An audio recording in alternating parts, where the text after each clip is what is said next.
రెండు తెలుగు రాష్ట్రాల్లో కూడా విపరీతమైనటువంటి వేడి ఒక్కసారిగా పెరిగింది. దీంతో ఇళ్ల నుంచి బయటికి రావాలంటేనే సామాన్యులు భయపడుతున్నటువంటి పరిస్థితి కనిపిస్తుంది. ముఖ్యంగా రాబోయే రోజుల్లో ఈ ఉష్ణోగ్రతలు మరింత పెరిగే ప్రమాదం ఉన్నట్లుగా కూడా సంబంధించినటువంటి నిపుణులు చెప్తున్నటువంటి పరిస్థితి కనిపిస్తుంది. ముఖ్యంగా దేశవ్యాప్తంగా చూస్తే ఆంధ్రప్రదేశ్ 15వ స్థానం, తెలంగాణ 28వ స్థానంలో ఉంది వేడి పెరిగినటువంటి రాష్ట్రాల్లో. ఒక్కసారిగా తెలుగు రాష్ట్రాల్లో ఎండ తీవ్రత విపరీతంగా పెరిగింది. మనం ఇంతవరకు కూడా విజువల్స్లో మనం చూస్తూ ఉన్నాం. ఆల్మోస్ట్ ఆల్ నిత్యం రద్దీగా ఉండేటటువంటి రహదారులు, ప్రధానమైనటువంటి కూడళ్ళు కూడా నిర్మానుష్యంగా కనిపిస్తున్నటువంటి పరిస్థితి కనిపిస్తుంది. సో ఏదేమైనప్పటికీ కూడా సామాన్యులు కావచ్చు, లేకపోతే అక్కడ ఉన్నటువంటి వ్యాపారాలు చేసేవాళ్ళు కావచ్చు, లేకపోతే ఇతర కార్యక్రమాలు చేసేటటువంటి వాళ్ళు కావచ్చు, ఉదయం 9 గంటల లోపే వారి యొక్క పనులు పూర్తి చేసుకున్నటువంటి పరిస్థితి కనిపిస్తుంది. సో మరొకసారి మనం భాస్కర్ దగ్గరికి వెళ్దాం. భాస్కర్, చెప్పండి.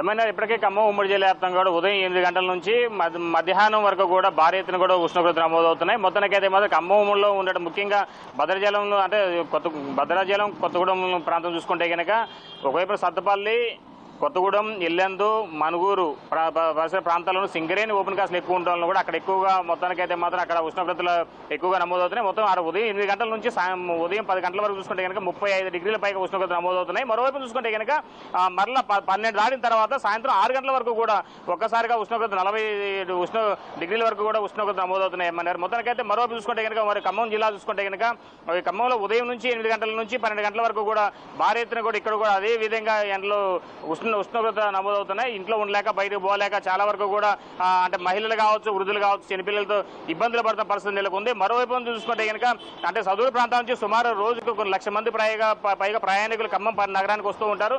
మొత్తానికైతే ఈ శుభకార్యాలు కావచ్చు, ఆసుపత్రి రీత్యా కావచ్చు, లేదా పిల్లల చదువు కోసమైతే కావచ్చు, మొత్తానికైతే మాత్రం సదూర ప్రాంతాల నుంచి వచ్చేటువంటి ప్రయాణికులు కూడా ఉదయం కాలం పూటనే వాళ్ళ యొక్క కార్యక్రమాలు ముగించుకునే పనిలోగా వాళ్ళ ప్రయత్నాలు చేసుకుంటున్నారు. మరోవైపు చూసుకుంటే కనుక ఇప్పటికే అంటే డాక్టర్లు కావచ్చు, లేకుంటే మళ్ళీ ఏది డిఎంఎన్హెచ్ అంటే వైద్య ఆరోగ్య శాఖ ఆధ్వర్యంలో కూడా వాళ్ళు ప్రికాషన్స్ తీసుకోవాలని చెప్పి ఇప్పటికే ఆల్ పిఎస్సి సెంటర్స్ కూడా అధికారులు ఆదేశాలు ఇవ్వడం కూడా జరిగింది.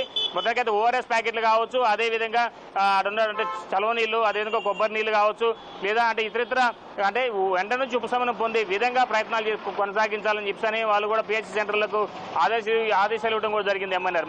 మరోవైపు చూసుకుంటే కనుక ఎక్కడైతే సింగరేణి ప్రాంతాలు ఉన్నాయో ఇల్లందు, కొత్తగూడెం, భద్రాచలం అంటే మనుగూరు ఆ ప్రాంతాలు చూసుకునే మాత్రం ఎక్కువ ఉష్ణోగ్రత నమోదు కావడంతో ఆ ప్రాంతాల్లో పరిసర ప్రాంతాలన్నీ కూడా ప్రత్యేక ట్యాంకర్ల ద్వారా ఎండవేడి నుంచి తప్పించే విధంగా అక్కడ ప్రాంతాల్లో మొత్తం కూడా అంటే జలాలతో అంటే ట్యాంకర్ వాటర్ ద్వారా కూడా ఆ పరిసర ప్రాంత రోడ్లన్నీ కూడా తట్టుకున్న పరిస్థితి నెలకొంది.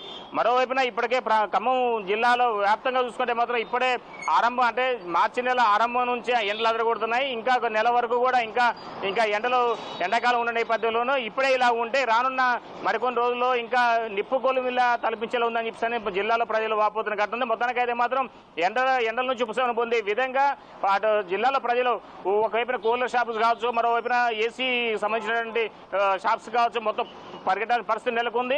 మొత్తానికైతే శీతల పానీయాలు తీసుకునే విషయం మాత్రం చాలా వరకు జాగ్రత్తలు పాటించాలని చెప్పి వైద్యులు కూడా చెప్తా ఉన్నారు. మొత్తం ఓఆర్ఎస్ ప్యాకెట్లు కంపల్సరీగా ఎండ దెబ్బ నుంచి వాళ్ళు ఎండ బారిన పడకుండా ఉండే విధంగా ఓఆర్ఎస్ అంటే ఎక్కువగా సేవిస్తూ ఉండేలాగా ఉండాలని చెప్పి వైద్యారోగ్య శాఖ కూడా చెప్తా ఉంది ఎంఎన్ఆర్. మొత్తానికైతే మాత్రం ఎండాకాలం మాత్రం మండే కొలువు లెక్క చూపెడతా ఉంది. ముఖ్యంగా వృద్ధులు కావచ్చు, పిల్లలు కావచ్చు, పరిసర ప్రాంత ప్రజలు ఎవరు కూడా ఉదయం నుంచి అంటే ఎండాకాలం మాత్రం ఎట్టి పరిస్థితుల్లో బయటకు రావద్దు, అత్యవసరం తప్ప బయట రావద్దు అని చెప్పాను. ఇక్కడ జిల్లా అధికారులు కావచ్చు, వైద్యారోగ్య శాఖ అధికారులు చెప్తున్నారు నేపథ్యం ఉంది MNR. Right, thank you Bhaskar.